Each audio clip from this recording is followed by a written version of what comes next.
Restoring Minute History, Donald Trump, EOS. We've done 2 videos on EOS so far.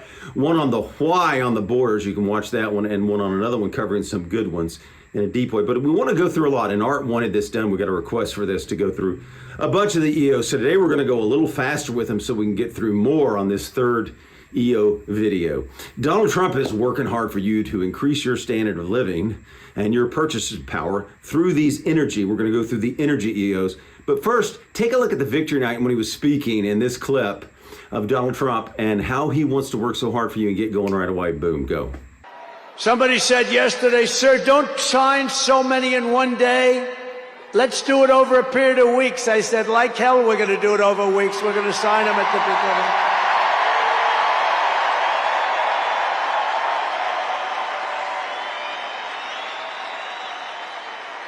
You know that old story. Let's do it later. Then it never gets done. No, we're doing them tomorrow.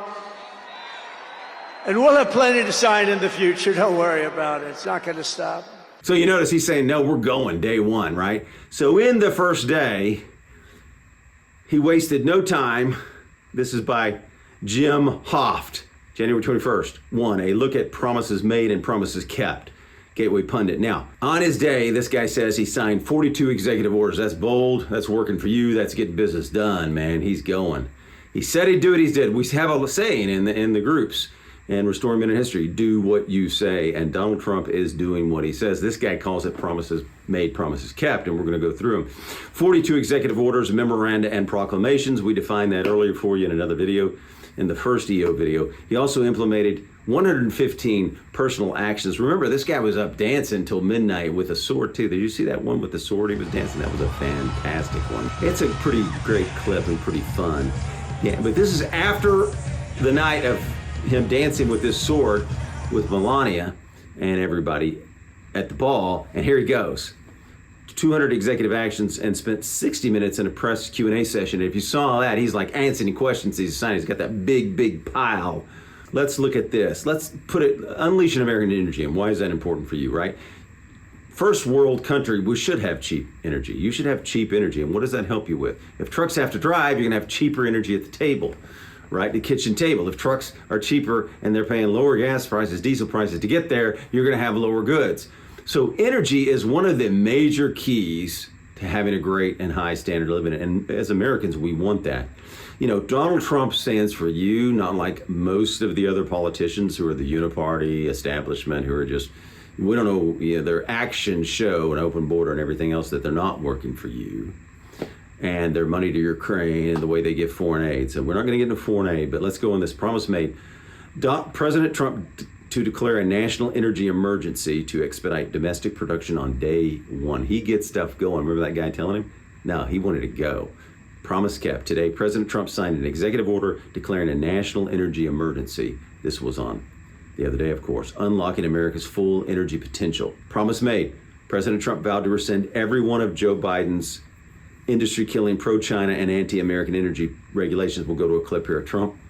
But we must be the most affordable energy and electricity place anywhere on the planet. We have to have affordable energy. Right now we have energy that's weak, substandard, and unaffordable.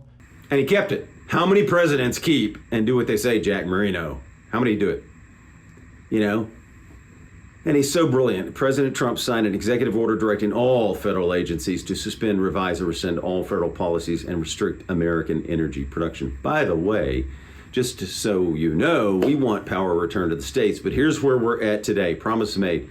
President Trump promised to terminate the Biden administration's, yes, I have a V8, I love V8s, electric vehicle mandate on day one. Look, you need to choose what car. You want to drive electric, drive it. We don't care. But notice the climate change people want you to be forced into driving electric. They've got an agenda mission there. Who's making money on it? Always follow the money. And those guys are making some money, right? Wind, solar, all this stuff. Climate change costing you money at the kitchen table. So the Biden administration's electric vehicle mandate on day one, terminated. All right, awesome, let's keep going. Promise kept. President Trump signed an executive order terminating the previous administration's harmful, and it was very damaging, electric vehicle mandate, and took away your choice. In America, we like freedom. Patrick Henry liked freedom. The founders wanted us to be a free country. Land of the free was the motto, right? So We want you to choose the car you drive, not the federal government. They shouldn't be involved in it. That should all be returned to the people and the states. And the 10th Amendment should come back. Let's bring the 10th Amendment back all the way, Kurt. Promise made. President Trump promised to reopen the Arctic National Wildlife Refuge in Alaska for energy development on day one. Trump signed an executive order reversing burdensome regulations that impeded Alaska's ability to develop its vast natural resources, helping you, helps you at the kitchen table. You get cheap energy, and it can help you on the way to the American dream and help make your life better. President Trump vowed to reduce energy costs by 50%. That's a huge deal to you Americans in the home, heating your home, cooling your home, within a year to ease financial burdens on American families starting on day one. He did it. Promise kept. President Trump signed an executive order to unleash, I like that word, unleash, American energy production in order to bring costs down for American families. That's you, American families. Again, we're American first. Americans first and America first. Promise made. President Trump promised to withdraw the United States from the disastrous, we covered this in the previous EO, so we're not going to go into it too much, disastrous Paris Climate Accord. It was unfair, unfairly ripped off our country, right? Trump talked about it. Promise kept. For the second time, President Trump has signed an executive order withdrawing the United States from the Paris Agreement. Notice he didn't change either on this. He stayed consistent on energy. Promise made. President Trump pledged to, I like this, promise made, promise kept. Do what you say is our motto. I should have worn a patch today. President Trump signed a presidential memorandum pausing all new and renewed federal leasing and permitting for both onshore and offshore wind projects. That's fantastic. Good for you, good for America, good for Americans, America first. All right, we're going to skip securing America's borders, I think, because we did a why on that and the nation. You can go to this border video we did if you want. Anyway, he declared a national emergency at the southern border. He's bringing troops down there. Terminated every open border policy enacted by Biden. Signed an executive order requiring Homeland Security officials to deport aliens. I like the word aliens that he used there. We didn't go through it much. I mainly told the why of why you need borders and nations in that other video. So signed an executive order requiring Homeland Security officials to deport aliens with orders of removal, and there you go. About to restore the travel ban, enhance federal vetting, screening of aliens. Good that he uses the word aliens. We need to control the language. Use the word illegal aliens if you can, if you want to. If you want to, it's your choice. President Trump promised, I think we'll do a separate video on this, promised to close loopholes in immigration laws on day one, ending automatic citizenship for children of illegal aliens and outlawing birth tourism. I don't know if you've heard of birth tourism, but Chinese and others come over here to deliberately have babies so they can have American citizen babies, all right? Or babies born with American citizenship. By the way, most of Europe does not allow this, so this will have to go to the Supreme Court, and we want it to be constitutional. That's the way it should be done constitutionally, and it'll depend on the word and the phrase jurisdiction, which the first Supreme Court, we'll have to come back to this because I don't want to stop. There's a lot of these to go through, but the Slaughterhouse case and the first judge, we'll take a look at it. We'll bring it back. So because it's going to go all the way probably to the Supreme Court. We'll see. Promise kept. Today, Trump signed an executive order prohibiting recognizing as United States citizens. This whole racket that's going on, by the way, you can come over here, and the China does it. They send people over here and they have babies here. Promise made. He signed an executive order to end catch and release. That was a crazy program. Restoring the successful Remain in Mexico. We talked about that. That's fantastic. It's outstanding. It worked. So also he promised to restore successful Remain in Mexico and manage asylum claims effectively. All right, let's keep going. President Trump promised to immediately designate the cartels as foreign terrorist organizations. Today, the other day, President Trump signed an executive order designating international cartels and transnational gangs foreign terrorist organizations. That should make your life safer. Sending troops to the U.S.-Mexican border. Okay, that's good on that. Let's go on to the next one. Okay, he also did a bunch, which he calls draining the swamp, targeting government corruption. But to get through this, let's just say it's dealing with federal workers. Promise made. President Trump promised to make it easier to fire corrupt or incompetent bureaucrats. Now, the bureaucracy in administrative state is something we've talked about a long time that has to be handled. And because of that 1978 law, it made it very difficult to fire bureaucrats. So here's what you have to do. He's put it in. You got to write them up now. It's going to have to be cleverly done. Today, promise kept, President Trump signed the other day, signed an executive order instilling accountability for failing career bureaucrats to better address misconduct or poor performance. So this is going to be on following up every time they don't do something and making notes of it, because it's very difficult to fire them. President Carter unfortunately signed that, I believe. President Trump vowed to clean out the deep state. President Trump signed an executive order to create a new category of federal hires for career employees in policy influence positions, making it easier to remove bureaucrats. And this is one of the keys to the nation. That's why I wanted to bring it up here. I didn't want this one to be so long, but we have to deal with the administrative set. They're unelected.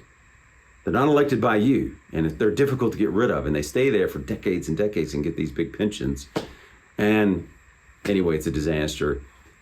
They have too much power, and they stay there longer than the president, sometimes longer than the senators.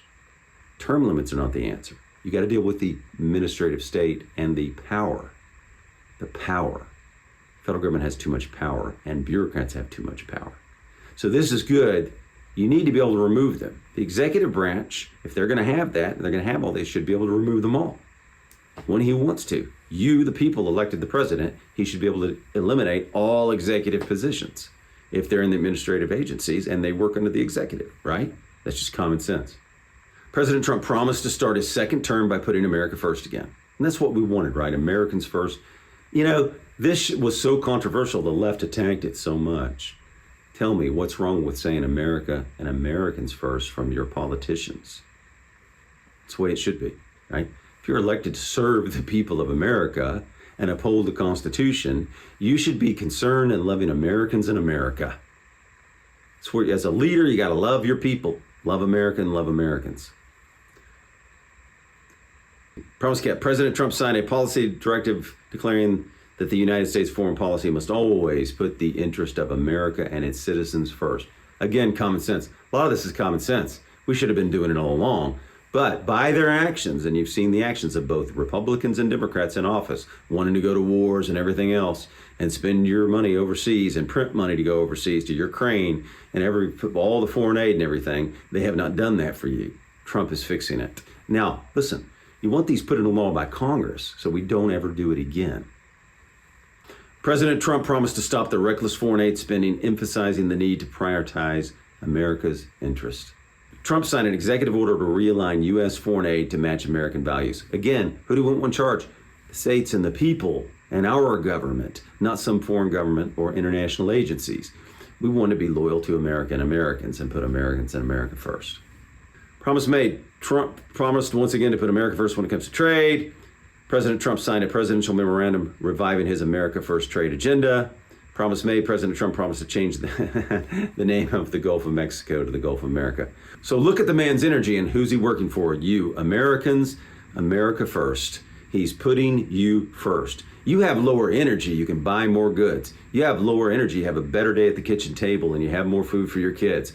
Trucks have less to pay for gas and diesel and you get cheaper food prices, right? So this is about lowering your cost of living. Cost of living is important. We want you to have a high standard of living, a lot of purchasing power, and be able to assist you in going for your dream. Now, there's other things that'll be done. And Congress has to do their job, and you, the American people, have to do your job so that we keep going. The other key to the standard of living is decreasing the size and scope of the federal government, returning all powers that aren't enumerated to the federal government to the states, and ending all unconstitutional agencies. But for right now, right away, this guy is going for you. He's making your prices cheaper. Energy is so important. It's one of the major facts of standard of living. Thank you.